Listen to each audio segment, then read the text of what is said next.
Hello and welcome. I'm Ashley of The Ugly Sheep, and today we're going to make a pirate shirt. Why? Because who doesn't need one?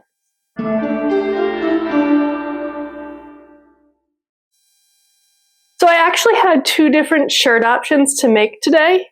One is a more fitted shirt, and then the other one is the pirate billowy shirt. And I decided to do the piratey one today because I need to do a mock-up and so a lot of buttonholes for the fitted shirt, and I wanted some time to practice certain skills before I started that one. So today, we're going to make a pirate shirt, and I can wear it to fair. The first step of this process was to print out the pattern, and it is a Bernadette Banner Clock Fairy collaboration called the 18th Century Shirt Pattern. I will drop a link below in the description if you're interested in checking it out. Once I had all of the pattern pieces printed, I then had to put them together. I found the best way to do this was to cut one of the sides and along the bottom so that everything lined up really nice and easily. Once all the pattern pieces were laid out in the grid, I then cut the individual pattern pieces. This pattern had a lot of optional pieces, and I cut out all of the pieces of the pattern, but I did not cut all of the optional pieces out of my fabric, as we'll see later on. But I did end up cutting out more than I actually used, because I sized this up thinking that because I was between sizes, I would need the extra space, and it turned out that I just didn't. Once my pattern pieces were cut out, I then cut out my fabric. Now I had to do some modifications. So the front and back pieces are supposed to be cut out along the fold so that you have one back piece and one front piece. However, my fabric was not wide enough for this, and so I cut out two front pieces and two back pieces and then sewed them up the middle. The other thing is I did not cut out some of the optional pieces like some of these side gores because I just did not have enough space, and it turned out I really did not need them, especially having sized up with the pattern. So I don't think that that was a huge loss on my end to not have those extra pieces. One thing I will note though is my fabric is very thin and somewhat of a ribbed fabric, and so this has made it challenging to cut out and sew because it is extremely stretchy, and I was not anticipating that when I bought this fabric. And so I think I might also try to do the same shirt in one of the other colors that I have of this fabric and try hand sewing it to see if it comes together a little bit more easily for me. Once I had everything cut out, I began to sew. The first part that was sewn is actually the sleeves, and it used something called a narrow rolled hem so that you did your initial seam and then you cut one of them down and folded over the other seam, and so that the raw edges were encased, a lot like if you would do a French seam. Everything for the most part is just basic shapes and rectangles, so the sleeves just were really simple to sew together, and you do not sew all the way down the length of the sleeve. You do leave a little bit at the end that is unsewn that you will finish, so that you can open and close the cuff to get the sleeve on. Initially, I did hand sew the felled part of the narrow rolled hem for the sleeves, but I found that I just was not getting a really great look, so I did end up doing the narrow roll hem and the finishing of the seams as well, just in the machine. That did, however, cause my my fabric to stretch a lot, but it was already kind of stretching with the initial seam, so I'm not really sure if it made it better or worse, but I ended up just doing it for a time-saving reason. Once the sleeve was completed, I added the underarm gusset, and that gave me a little trouble initially because I had trouble visualizing how it needed to go on the sleeve. Once I figured it out, I'm not sure why I had such difficulty because the instructions were clear. I've seen the shirt made. I just, for whatever reason, had difficulty with this step. With the sleeves together, it was now time to do the cuffs, and so you run a thread around the edge of the sleeve in order to gather down the fabric into the cuff. And then I sewed the cuff on initially by hand and then went over it with the machine to secure it because it is a lot of fabric that you are putting in the cuff. And I wanted to give myself a little extra room on the ends where there was not fabric gathered to let it have a little more room for me to adjust the cuff because it was a slightly larger cuff than I needed once I had gotten it sewn on. With the cuffs finished, I now went through and sewed the front panels together and the back panels together. I initially was going to do this as a French seam, but I would still have the middle seam that I would need to tack down. So instead, I folded an interlocking seam, much like the side of your jeans has running down the outside, where the one pattern has the edges folded down and the other one folded up and they interlock, and then you sew down each side of the folds so that it secures the raw edges inside. And I did this for both the back and the front panel. And I chose to leave this seam on the outside since my fabric was so thin and with it being white, you could see it anyway. I chose to just put it on the outside as a design feature instead of trying to pretend like I'm hiding it, putting the seam on the inside. After I had everything sewed together to make the panels, I then attached the neck gusset to first the front part and then the back part.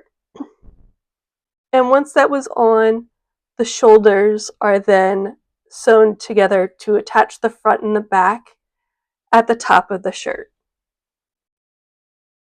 I chose not to use the optional shoulder seam cut strap, and that just came down to my fabric was so thin that I was worried that sewing a lot of extra stuff onto it just wouldn't lay as nice because between the very thin and the very stretchy, I just opted to have as few pieces for the shirt as possible to minimize any wonkiness that may have occurred. As a departure from the directions, I had to sew my two front pieces together, so I only sewed the front pieces together until I got to the neck mark where you would need to cut down that area to make a neck opening because I already just had a slit there that I was sewing up. The next part of the construction is to gather in the whole neck area into the collar.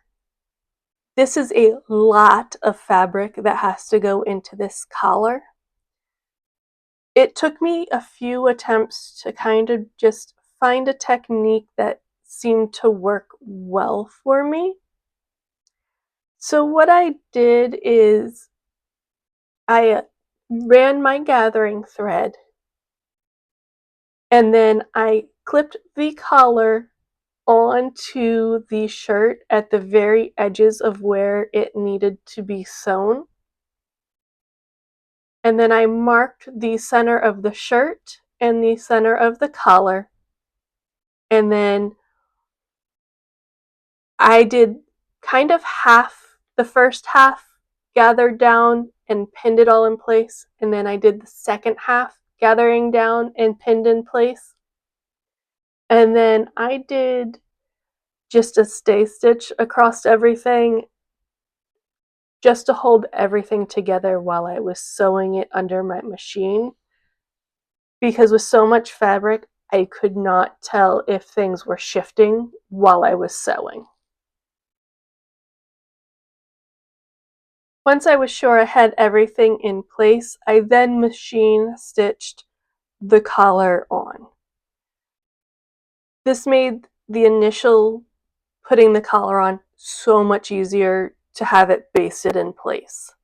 I will say that when I turned the collar to finish sewing it and encasing the raw edges, I did have some trouble figuring out how everything should line up. So my underneath of my collar is a little wonky, but I think part of that was because I was rushing to try and get this done, because we had a whole host of things happen that my time was just very limited, and so was my mental energy to figure out how to construct a shirt.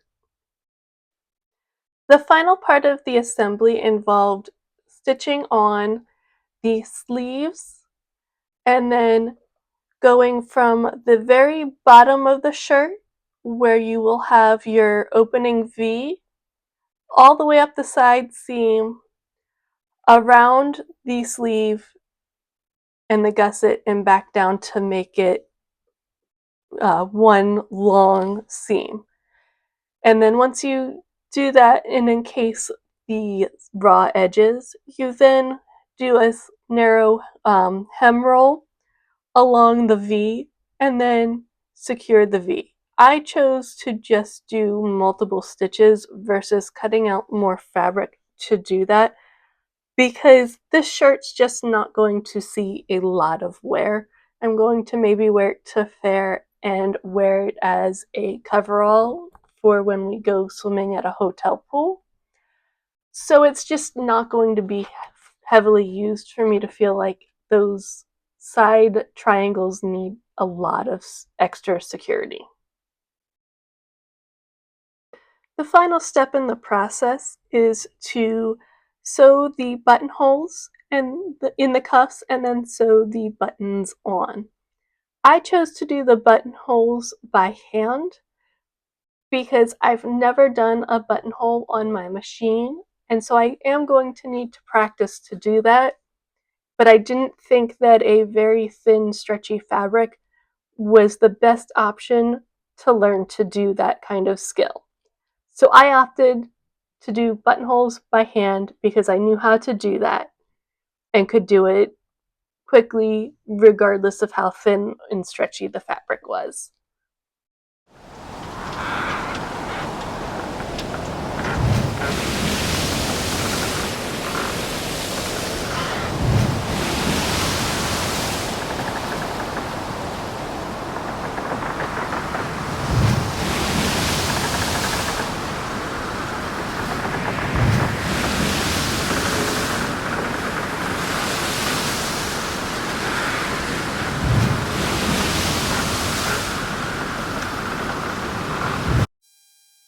I definitely struggled with this shirt, and I think it was how thin and stretchy this woven material is.